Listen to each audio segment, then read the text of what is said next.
हिंदी के कार्यक्रम में हम चर्चा कर रहे हैं आधुनिक हिंदी साहित्य, उसके इतिहास, उसकी गद्य और पद्य विधाओं के उद्भव और विकास पर। इस श्रृंखला में आज का हमारा विषय है प्रेमचंदोत्तर हिंदी उपन्यास। हिंदी उपन्यास का एक सशक्त सुदीर्घ इतिहास है।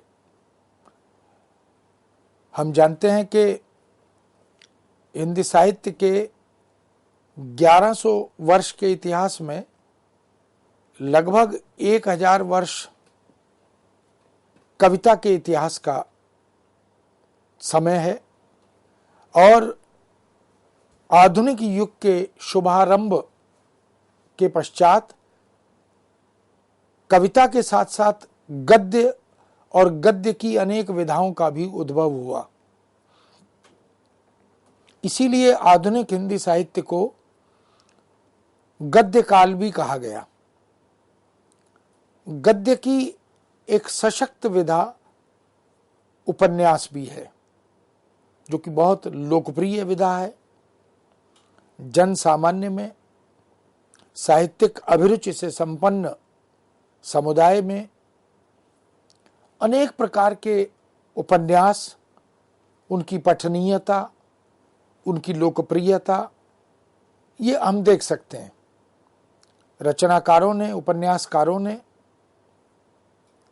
भांति भांति के उपन्यास लिखकर उपन्यास विधा को सशक्त बनाया, मजबूत बनाया, रोचक भी बनाया। हिंदी, और वह भी खड़ी बोली हिंदी की पठनीयता को जन सामान्य तक पहुंचाने की भूमिका उपन्यास की भी रही। उपन्यासकारों ने सामाजिक उपन्यास, सांस्कृतिक उपन्यास, ऐतिहासिक उपन्यास, राजनीतिक उपन्यास और इसी प्रकार रोमांस से भरे हुए अनेक उपन्यास वह भी लिखे। बहुत से उपन्यासों की लोकप्रियता और लोक स्वीकृति ने उन पर फिल्म बनाने की प्रेरणा भी दी। अनेक साहित्यिक रचनाओं पर, औपन्यासिक रचनाओं पर बहुत ही लोकप्रिय और सफल फिल्म बनने का, सिनेमा बनने का काम भी हुआ। हिंदी उपन्यास, जैसा कि हम जानते हैं कि भारतेंदु युग से, जो कि आधुनिक काल का पहला युग है, भारतेंदु युग, भारतेंदु हरिश्चंद्र आधुनिक काल के प्रवर्तक बनकर हमारे मध्य उपस्थित होते हैं।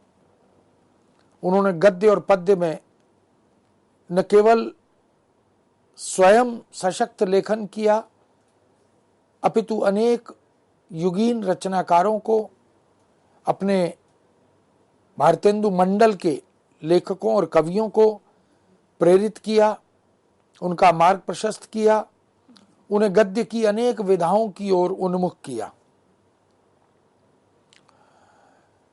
खड़ी बोली हिंदी को एक सशक्त भाषा के रूप में स्थापित करते हुए, नव जागरण का आह्वान करते हुए हिंदी उपन्यास, हिंदी कहानी, हिंदी नाटक, हिंदी एकांकी और इसी तरह निबंध लेखन, पत्रकारिता, जीवनी लेखन, आत्मकथा लेखन, आलोचना, संस्मरण, रेखाचित्र, ये विधाएं धीरे धीरे हिंदी गद्य की दृष्टि से अपना स्थान बना रही थीं। डायरी, यात्रा वृत्तांत, हिंदी आलोचना, ये सब भी धीरे धीरे, और फिर अनुवाद भी एक विधा के रूप में, पत्रकारिता की अनेक लेखन शैलियों और लेखन विधाओं के रूप में हिंदी खड़ी बोली ने अपनी एक विशिष्ट पहचान बनाई। धीरे धीरे ज्ञान विज्ञान की और वैश्विक अद्यतन अधुनातन जानकारियों की भाषा खड़ी बोली हिंदी बनती चली गई। यही उद्देश्य भी था। हिंदी उपन्यास मौलिक रूप से भी लिखे गए और बहुत से विदेशी भाषाओं में लिखित उपन्यासों के खड़ी बोली हिंदी में अनुवाद भी किए गए। अनेक विधाओं के साथ ऐसा मौलिक सृजन और अनुदित रूप में उनकी उपलब्धता यह देखने को मिलने लगा। इस तरह हम देख सकते हैं कि हिंदी उपन्यास का जो उद्भव काल है, जो प्रारंभिक काल है, वह प्रेमचंद पूर्व हिंदी उपन्यास है। उसमें भारतेंदु और द्विवेदी युग, इन दो युगों के उपन्यासकारों के प्रदेय को हम देखते हैं। बहुत ही महत्वपूर्ण उपन्यासों की उपस्थिति को हम देखते हैं। उपन्यासकारों ने समसामयिक स्थितियों को समझते हुए कुछ कुछ रोमांच से भरे हुए, तिलस्म से भरे हुए, समाज और संस्कृति के संबंधों को उद्घाटित करने वाले अनेक उपन्यासों का सृजन किया। उन उपन्यासों ने अपना एक पाठक वर्ग तैयार किया। पाठकों ने इस उपन्यास लेखन की परंपरा और परिपाटी को सिर माथे पर बिठाया और उपन्यासों के पठन पाठन के बाद उनकी समीक्षा, उनकी आलोचना, उनके उपन्यास के तात्विक विवेचन के आधार पर उनकी परख, ये सब काम भी चलता रहा। इस तरह प्रेमचंद पूर्व हिंदी उपन्यास, जिसमें भारतेंदु और द्विवेदी युग यह शामिल हुए, फिर प्रेमचंद युगीन हिंदी उपन्यास, जिसमें स्वयं कथा सम्राट प्रेमचंद की उपस्थिति दर्ज होती है। अपने अनेक राष्ट्रीय अंतर्राष्ट्रीय स्तर के प्रसिद्ध प्रासंगिक उपन्यासों के माध्यम से प्रेमचंद ने उपन्यास विधा को एक नई दिशा, एक नई पहचान दी। गबन, गोदान, कर्मभूमि, निर्मला, सेवा सदन, ऐसे बहुत से उपन्यास उन्होंने लिखे। प्रारंभ में उर्दू में लेखन प्रारंभ किया, किंतु धीरे धीरे उर्दू की रचित औपन्यासिक रचनाओं का हिंदी में, खड़ी बोली हिंदी में अनुवाद किया। तदुपरांत हिंदी में ही लेखन प्रारंभ किया। लगभग 300 कहानियां प्रेमचंद ने लिखी। तो कथा साहित्य के क्षेत्र में प्रेमचंद युग की भी महत्वपूर्ण भूमिका रही और प्रेमचंद के समकालीन रचनाकारों ने भी हिंदी उपन्यास को समृद्ध और संपन्न बनाने में अपनी रचनात्मक भूमिका निभाई। अब समय आया प्रेमचंद उत्तर हिंदी उपन्यास का। प्रेमचंद के बाद भी हिंदी उपन्यास ने अपनी एक विशिष्ट पहचान बनाई। उपन्यास की दशा और दिशा प्रेमचंद के युग के बाद निश्चित रूप से बदली। आजादी के बाद का यह दौर है। हम जानते हैं कि इस समय भारतीय मानसिकता, भारतीय दृष्टि, भारतीय समाज, ये सब बदल रहा था। नए सब स्वप्न भारतीय नागरिक देख रहे थे। युवा वर्ग उन नए नए स्वप्नों के माध्यम से भावी भविष्य की योजनाएं निर्मित कर रहा था। ऐसे में रचनाओं में भी रचनाकारों ने समसामयिक स्थितियों को, परिवेश को, मानसिकता को उपलब्ध कराने का काम किया। प्रेमचंद का निधन सन 1936 में हुआ। 1936 से 50 तक का हिंदी उपन्यास यह फ्रायड और मार्क्स की विचारधारा से प्रभावित होता हुआ दिखाई दिया।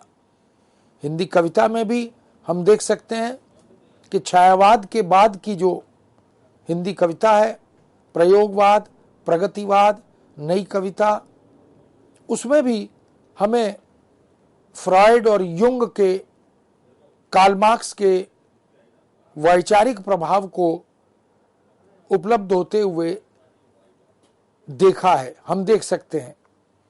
इसलिए फ्रायड और मार्क्स की उनकी वैचारिक पृष्ठभूमि को जैनेन्द्र ने सर्वप्रथम आत्मसात किया। मनोविश्लेषण, मनोविज्ञान, इन सब के आधार पर औपन्यासिक कृतियों में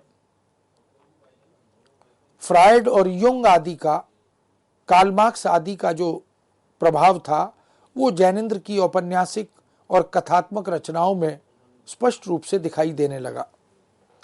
जैनेन्द्र प्रेमचंद के बाद एक बहुत ही सशक्त हिंदी रचनाकार के रूप में, कथा साहित्य के सृजक के रूप में, चिंतक विचारक के रूप में, आलोचक के रूप में हमारे सामने आते हैं। जैनेन्द्र ने अपने उपन्यासों और कहानियों के माध्यम से एक क्रांतिकारी परिवर्तन करने का कार्य किया। उन्होंने बाल मनोविज्ञान, स्त्री मनोविज्ञान, समाज मनोविज्ञान, इन सब को अपनी कथात्मक रचनाओं के माध्यम से उद्घाटित किया। प्रेमचंद ने व्यक्ति को परिवार एवं समाज से संबद्ध किया था।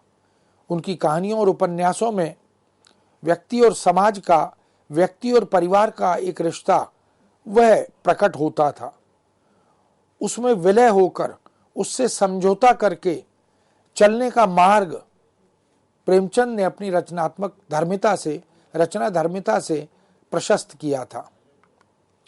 प्रेमचंद एडजस्टमेंट को ही उचित मानते थे, समन्वय, समझौता। इसलिए उन्होंने विवाह के बारे में भी कहा था कि वह एक सामाजिक समझौता है। जबकि जैनेन्द्र व्यक्तिगत पहचान की महत्ता को रेखांकित करते हुए सामने आते हैं। जैनेन्द्र ने व्यक्तिगत अस्मिता को, उस अस्मिता की पहचान को प्रमुखता दी, उद्घाटित किया, जबकि प्रेमचंद व्यक्ति को परिवार और समाज में विलय करते हुए उसकी सफलता की ओर संकेत करते रहे। जैनेन्द्र ने उनसे हटकर एक नई लाइन अपनी बनाई।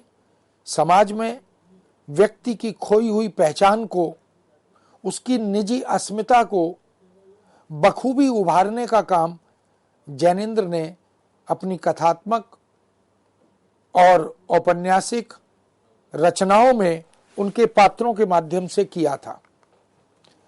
जैनेन्द्र तक आते आते हिंदी उपन्यास कृषक जगत से निकलकर सामाजिक और राष्ट्रीय जगत में आ गया था। कृषक समुदाय और कृषि प्रधान देश भारत की तमाम कृषक संबंधी समस्याओं को उद्घाटित करने वाला युग प्रेमचंद के साथ साथ लगभग समाप्त प्राय था। जैनेन्द्र और उनके समकालीन अनेक रचनाकारों ने हिंदी उपन्यास को अब समाज और संस्कृति से जोड़ा, अब समाज की तमाम अन्य चिंताओं, अन्य समस्याओं से जोड़ा, जिसमें गरीबी, बेरोजगारी, दहेज प्रथा, अनमेल विवाह, ये सब जो प्रेमचंद युग में बड़ी महत्वपूर्ण समस्याएं थीं, इनसे हटकर, इनसे दूर निकलकर, इनसे बाहर आकर एक नई कथा वस्तु, एक नई पृष्ठभूमि जैनेन्द्र और उनके युगीन रचनाकारों ने, उपन्यासकारों ने कथा वस्तु के रूप में हिंदी जगत के सामने परोसी। अब विवाह एक बड़ी समस्या बनकर उभरा।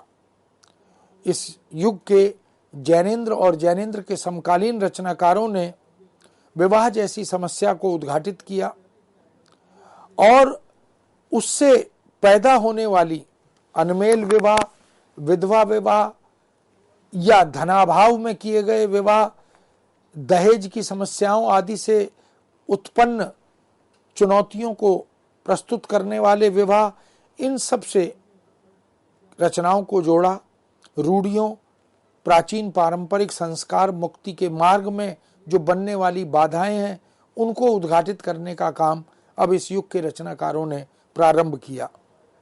यही वह दौर है जब हिंदी उपन्यास परस्पर विरोधों, अंतर विरोधों से घिर गया था। स्वयं जैनेन्द्र के अपने ही उपन्यासों में यह समस्या मनोवैज्ञानिक रूप से उभर कर हमारे सामने आती है। एक दार्शनिक अंदाज में तथा वैयक्तिकता की सोच के साथ भिन्न भिन्न रूपों में उभारने और उकेरने का काम जैनेन्द्र अपनी रचनाओं में करते चलते हैं। जैनेन्द्र के ऐसे अनेक उपन्यास हैं जिससे जैनेन्द्र ने अपनी विशिष्टता को, अपनी पृथकता को रेखांकित किया। कल्याणी उपन्यास, सुखदा, विवर्त, व्यतीत, जयवर्धन इसी मंतव्य के साक्षी उपन्यास हैं।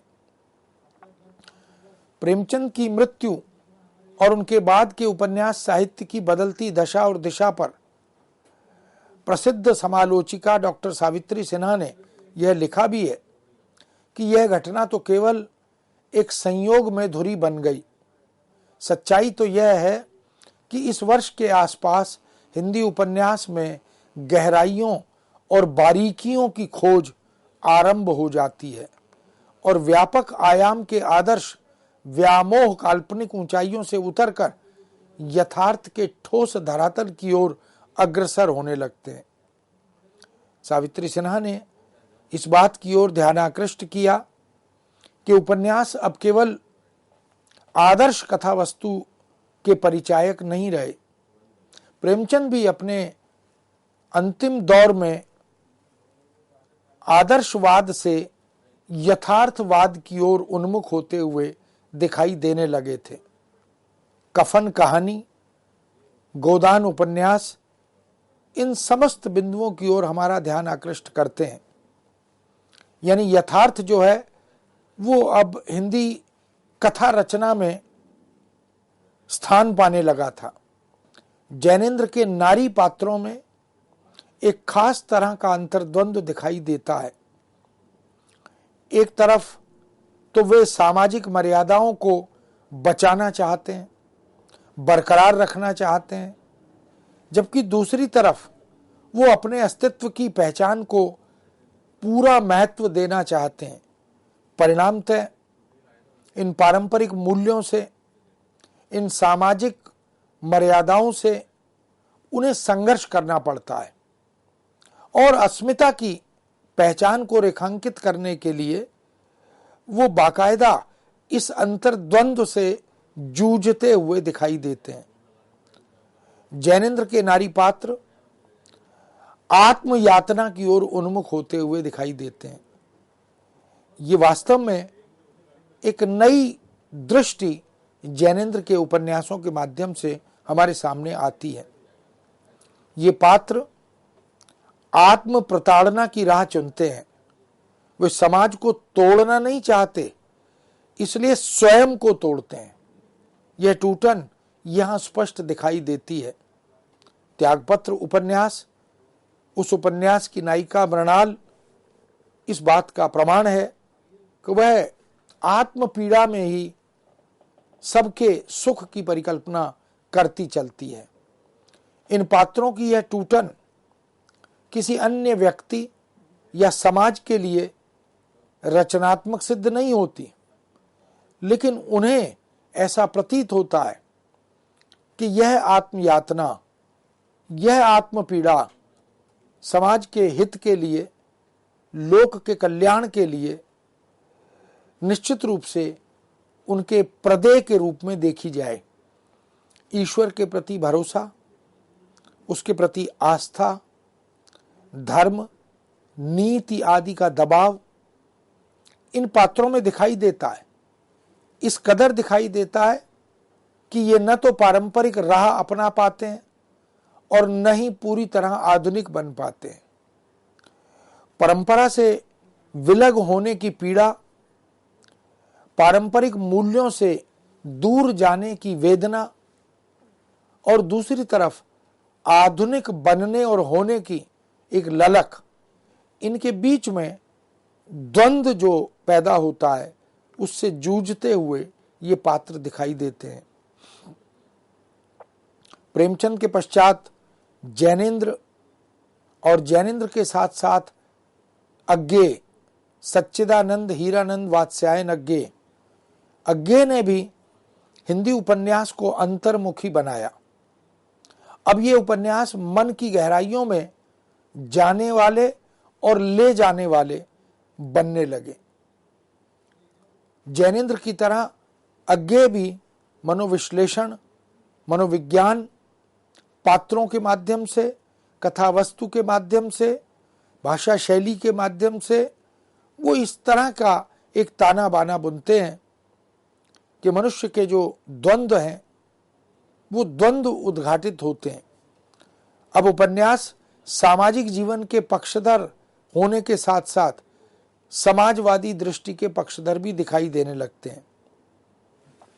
यही वह युग है जिसमें सामाजिक के साथ साथ मनोवैज्ञानिक, ऐतिहासिक तथा आंचलिक उपन्यास लेखन का भी सिलसिला बहुत तेजी से लोकप्रियता अर्जित कर रहा था। अनेक रचनाकारों ने मनोविज्ञान के आधार पर, मनोविश्लेषण के आधार पर, ऐतिहासिक घटनाक्रमों और ऐतिहासिक पात्रों के आधार पर और अंचल विशेष की कथा को लेकर, वहां के घटनाक्रम को लेकर, वहां के परिवेश और मानसिकता को लेकर औपन्यासिक लेखन का कार्य प्रारंभ किया। सन 1941 से 1944 के बीच अज्ञे का आगमन हिंदी उपन्यास की दुनिया में हुआ और शेखर एक जीवनी उपन्यास से अज्ञे ने अपनी एक विशिष्ट और अलग से पहचान बनाई। शेखर एक जीवनी, एक कथात्मक सी, एक आत्मकथात्मक सी, एक जीवनी परक औपन्यासिक रचना के रूप में हमारे सामने उपस्थित होता है। शेखर एक जीवनी एक अत्यंत लोकप्रिय उपन्यास है। अज्ञे ने कुछ नए प्रयोग इस उपन्यास के माध्यम से किए हैं, भाषा शैली की दृष्टि से भी और कथ्य और कथा वस्तु की दृष्टि से भी। सच्चिदानंद हीरानंद वात्स्यायन अज्ञे के हिंदी उपन्यास और उपन्यास लेखन परंपरा में पदार्पण ने हिंदी उपन्यास की राह बदली। जैनेन्द्र के द्वारा प्रशस्त की गई राह को कुछ और आगे बढ़ाने में, कुछ और नई दिशा प्रदान करने में अज्ञे ने महत्वपूर्ण भूमिका निभाई। दिशा बदलते हुए, दशा बदलते हुए और आयाम बदलते हुए अज्ञे ने हिंदी उपन्यास को एक विशिष्ट धरातल पर ला खड़ा किया। यह हिंदी उपन्यास के लिए विवाद का युग भी बना। कुछ आलोचक इस धारा के उपन्यासों को घोर आत्म केंद्रित कहकर इनकी निंदा कर रहे थे। जो कुछ इनकी प्रशंसा के पुल बांध रहे थे वह कुछ कम थे, लेकिन आलोचना और निंदा करने वालों की संख्या हिंदी आलोचना जगत में अत्यधिक थी, क्योंकि उनका मानना था कि इस तरह के उपन्यासों ने जो पारंपरिक मूल्य हैं उनको बदल डाला है। किसी ने इन्हें हिंदी साहित्य आकाश में दैदीप्यमान नक्षत्रों की भांति माना और नई आशा की किरण इनमें खोजी, इनमें देखी। तो किसी ने इनके कथानक को असंबद्ध, विशृंखलित तथा शास्त्रीय औपन्यासिक नियमों के नितांत विरुद्ध घोषित कर दिया। हम जानते हैं कि पारंपरिक मूल्यों में आस्था रखने वाले, शास्त्र सम्मत औपन्यासिक तात्विक विवेचन को केंद्र में रखकर चलने वाले आलोचक, उनके गले उपन्यास में किए गए ये परिवर्तन सहज ही नहीं उतरे। इसलिए उन्होंने यह कहा कि यह एक तरह से हिंदी उपन्यास को उसकी पारंपरिक गति को बदलने का काम करने वाली शुरुआत है, शुभारंभ है। यह तो निश्चित ही था कि ये उपन्यास कथानक, भाषा, शिल्प विधान और मिथकीय चेतना आदि की दृष्टि से परंपरा से परे थे, कोई नई जमीन तलाशते हुए दिखाई दे रहे थे। सही अर्थों में आधुनिकता के दर्शन इन्हीं उपन्यासों में हमें होने लगे थे। इसमें पात्र परिकल्पना, संवाद योजना, चरित्र विधान, घटनाक्रम, भाषा का तेवर एकदम नया, नितांत मौलिक इस रूप में देखने लगा था।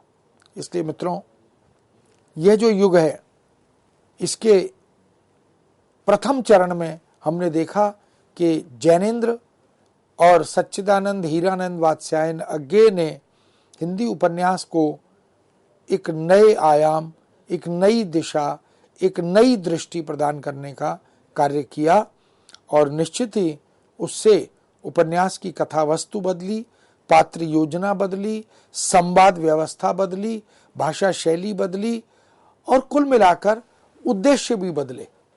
तो ये हिंदी उपन्यास के लिए एक उपलब्धि है, क्योंकि निश्चित रूप से प्रेमचंद युगीन हिंदी उपन्यास से हटकर उससे अलग एक दिशा और दशा उपन्यास की बदलती हुई हमें यहाँ दिखाई देती है। मित्रों, इस विषय को अभी यहाँ विराम देते हुए पुनः आपके समक्ष उपस्थित होंगे। आज्ञा दीजिए। नमस्कार।